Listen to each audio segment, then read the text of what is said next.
വാൽപ്പാറ പൊള്ളാച്ചി യാത്രക്കിടെയാണ് ഈ അപകടമുണ്ടായത്. മലയാളികളാണ് അപകടത്തിൽപ്പെട്ടത്. 9 പേർ മരിച്ചു.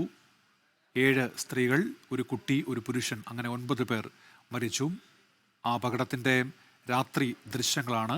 ഹെയർപിൻ വളവിലാണ് അപകടം ഉണ്ടായത്. മലപ്പുറം പാങ് GLP സ്കൂളിൽ നിന്നുള്ള ജീവനക്കാർ ഉൾപ്പെട്ട സംഘം ആണ് വിനോദയാത്രയ്ക്കായി പോയത്. അവർ സഞ്ചരിച്ച വാഹനമാണ് ഇപ്പോൾ അപകടത്തിൽപ്പെട്ടിരിക്കുന്നത്. 9 പേർ മരിച്ചു. പോസ്റ്റ്മോർട്ടം നടപടികൾ അല്പസമയത്തിനകം ആരംഭിക്കുമെന്നുള്ള വിവരം വരുന്നുണ്ട്. 4 പേർക്ക് പരിക്കുണ്ട്. അതിൽ 3 പേർ കോയമ്പത്തൂർ മെഡിക്കൽ കോളേജിലാണ് ഉള്ളത്. ഒരാൾ പൊള്ളാച്ചിയിലെ സർക്കാർ ആശുപത്രിയിൽ തന്നെ ചികിത്സ തുടരുകയാണ്. പുതിയ വിവരങ്ങളുമായി ഇപ്പോൾ മലപ്പുറത്ത് നിന്ന് നിഖിൽ പ്രമേഷാണ് ചേരുന്നത്. നിഖിൽ, ഈ പാങ്ങിൽ നിന്നുള്ള ഈ മരിച്ചവരുടെ കുടുംബാംഗങ്ങൾ ഉൾപ്പെടെ ഈ സ്ഥലത്തേക്ക്, പൊള്ളാച്ചിയിലേക്ക് തിരിച്ചിട്ടുണ്ടോ? എന്തൊക്കെയാണ് അവിടെ നിന്നുള്ള വിവരങ്ങൾ നിഖിൽ? ഉന്മേഷ്, വളരെ ശോകമുഖമായിട്ടുള്ളൊരു അവസ്ഥയാണ് നമുക്ക് ഈ പാങ്ങിൽ ഇപ്പോൾ കാണാൻ കഴിയുന്നത്. നമുക്കറിയാം, അധ്യാപകരെ സംബന്ധിച്ചിടത്തോളം വർഷകാലം മുഴുവൻ മാസങ്ങളിലും ജോലി ചെയ്യുന്ന ആളുകളാണ്. അവരെ സംബന്ധിച്ചിടത്തോളം കിട്ടിയ ഒരു ചെറിയ ഇടവേളയിൽ അവർ ഒരു വിനോദയാത്രയ്ക്ക് വേണ്ടി പോയപ്പോഴാണ് ഇത്ര ദൗർഭാഗ്യകരമായിട്ടുള്ളൊരു സംഭവം ഉണ്ടാകുന്നത്. എന്തായാലും ഈ നാടൊട്ടുക്കെ അതിൻ്റെ വേദനയിലാണ്. നമുക്ക് കാണാൻ കഴിയും, പല മേഖലകളിൽ നിന്ന് ആളുകൾ ഇവിടേക്ക് എത്തിച്ചേരുന്ന ഒരു കാഴ്ച നമുക്ക് കാണാൻ കഴിയുന്നുണ്ട്. ഇപ്പോൾ ഉന്മേഷ് സൂചിപ്പിച്ച പോലെ തന്നെ ഈ മരിച്ച ആളുകളുടെ ബന്ധുക്കളൊക്കെ ഇപ്പോൾ അവിടേക്ക് തിരിച്ചിട്ടുണ്ട്, വാൽപ്പാറയിലേക്ക് തിരിച്ചിട്ടുണ്ട്. ഇവിടുത്തെ ജനപ്രതിനിധികളടക്കം അവിടേക്ക് നിലവിലത്തെ സാഹചര്യത്തിൽ പോകുന്നു എന്നുള്ളതാണ് അറിയാൻ കഴിയുന്നത്. കൂടുതൽ ആളുകളോട് മരണവിവരമൊന്നും അധികം ബന്ധുക്കളോട് പറഞ്ഞിട്ടില്ല. അവരൊക്കെ തന്നെ ഈ മരണവിവരം കൂടുതലായി ആളുകൾ അറിഞ്ഞിട്ടില്ല എന്നുള്ളതാണ് നമുക്ക് മനസ്സിലാക്കാൻ കഴിയുന്നത്. പല വീടുകളിലും ഇങ്ങനെ ഒരു അപകടം പറ്റിയെന്ന് മാത്രമേ അറിയിച്ചിട്ടുള്ളൂ. അതിനപ്പുറത്തേക്കുള്ള വിവരങ്ങൾ നിലവിലത്തെ സാഹചര്യത്തിൽ പങ്കുവച്ചിട്ടില്ല. ഇപ്പോൾ ഈ യാത്രാ സംഘത്തിലുണ്ടായിരുന്ന ഷഹദിൻ എന്നൊരു കുട്ടിയുടെ ശബ്ദ സന്ദേശം അല്പസമയം മുൻപ് ഈ നാട്ടിലേക്ക് എത്തിയിട്ടുണ്ട്. എന്താണ് സംഭവിച്ചത് എന്നുള്ള കാര്യമായിരുന്നു ആ കുട്ടി വിശദീകരിച്ചുകൊണ്ടിരുന്നത്. നമുക്ക് ആ സന്ദേശം ലഭിച്ച ഒരാളോട് പ്രതികരണം തേടാം. എന്താണ് നിങ്ങൾക്ക് അറിയാൻ കഴിയുന്നത് ആ കുട്ടിയുമായി ബന്ധപ്പെട്ട്? ഇപ്പോൾ കുട്ടി ഡയറക്റ്റ് സംസാരിച്ചതിൽ കുട്ടി പറഞ്ഞത് 13 പാസഞ്ചറും ഒരു ഡ്രൈവറാണ് വണ്ടിയിൽ ഉണ്ടായിട്ടുള്ളത്. അതിൽ 3 പേര്, ഇപ്പം ഈ ഡ്രൈവറും ഈ കുട്ടിയും പിന്നെ വേറെ ആരാന്നുള്ളത് ഇപ്പം ചോദിച്ചുകൊണ്ടിരിക്കുന്നുണ്ട്. അവർ കോയമ്പത്തൂർ ഹോസ്പിറ്റലിലുണ്ട്. ബാക്കിയുള്ള കുട്ടിക്ക് വിവരമൊന്നും അറിയുന്നില്ല. കുട്ടീൻ്റെ കറക്റ്റ് വോയിസ് കാര്യങ്ങളൊക്കെ ഉണ്ട്.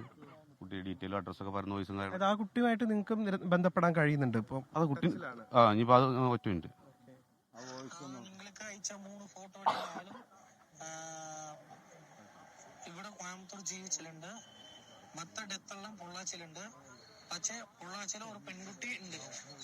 ആ പെൺകുട്ടി നന്നായിട്ടുണ്ട്. ആ പെൺകുട്ടിക്ക് അടി മൊത്തം 3 ഇവിടെ, ഒരു പെൺകുട്ടി പൊള്ളാച്ചില്, മിച്ച ഡെത്ത് 10 ഡെത്ത് പൊള്ളാച്ചില്. 10 മരണം എന്നാണ് ഇപ്പൊ അവിടുന്ന് പറയുന്നത്. അതെ, 10 ഡെത്ത് പൊള്ളാച്ചിയിൽ. അതിൽ അവിടെ ഒരു പെൺകുട്ടി ഉണ്ട്, ഡെത്തല്ല. ബാക്കി 3 ആൾക്കാർ കോയമ്പത്തൂരും. എന്താണ് ഇപ്പോൾ ഫോട്ടോസ് വന്നിട്ടുള്ളത്. ഇപ്പോൾ കോയമ്പത്തൂരുള്ളത് കേട്ടോ. കോയമ്പത്തൂർ അവിടുന്ന് തത്സമയം ലഭ്യമായിക്കൊണ്ടിരിക്കുന്ന കുട്ടിന്റെ വോയിസ് ആണ് ഇപ്പോൾ വന്നിട്ടുള്ളത്. നമ്മളെ ഷഹദിൻ നിങ്ങൾക്ക് അറിയാവുന്ന അതിന്റെ അയൽവാസിയാണ്. അതാണ് കഞ്ഞി വെക്കുന്ന സ്ത്രീയുടെ മോനാണ്. ഈ മോൻ സ്കൂളിലല്ല? അല്ല, ഈ സ്കൂളിലല്ല, അവരെ കൂടെ പോയതാണ്. വളരെ വിഷമകരമായിട്ടുള്ള ഒരു കാര്യം സുഹൈൽ, ഇപ്പോൾ ഈ രക്ഷിതാക്കളുടെ കൂടെ പോയ കുട്ടികളാണ്, അവരടക്കമാണ് ഈ അപകടത്തിൽപ്പെടുന്ന സാഹചര്യം. ഇവരൊക്കെ കോയമ്പത്തൂരാണ്, ഈ 3 പേര്. അതിൽ ഒരാൾ ഡ്രൈവറാണ്, ഒന്ന് ഈ കുട്ടിയാണ്. ബാക്കി 2 പേര്, ഒരാളിത്, ഒരാളിത്. ഇവര് 3 പേരും. എത്ര വയസ്സുള്ള കുട്ടിയാണ്? 11-12 വയസ്സുണ്ടാവും. എന്തായാലും ആ കുട്ടി ഇപ്പോൾ അവർക്ക് ലഭ്യമാകുന്നുണ്ട്. ആ കുട്ടിയിൽ നിന്ന് വിവരങ്ങൾ ശേഖരിക്കാൻ കഴിയുന്നുണ്ട് എന്നുള്ളത് ഒരു ആശ്വാസകരമായിട്ടുള്ള കാര്യമാണ്. ആ കുട്ടിയാണ് ഇപ്പോൾ കൂടുതൽ വിവരങ്ങൾ ഇവരോട് പങ്കുവെച്ചുകൊണ്ടിരിക്കുന്നത്.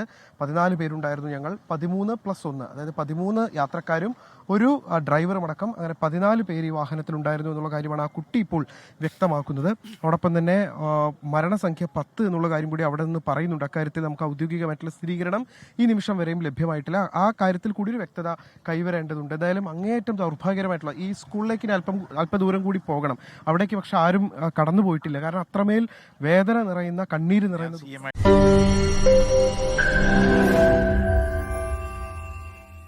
ലോകത്തെവിടെയായാലും ഏത് സമയത്തും 24 വാർത്തകളും ഓഗ്മെന്റഡ് റിയാലിറ്റി പാക്കേജുകളും എക്സ്പ്ലെയിനറുകളും വിശദമായി കാണാൻ ഞങ്ങളുടെ യൂട്യൂബ് ചാനൽ നിങ്ങൾക്ക് സബ്സ്ക്രൈബ് ചെയ്യാം.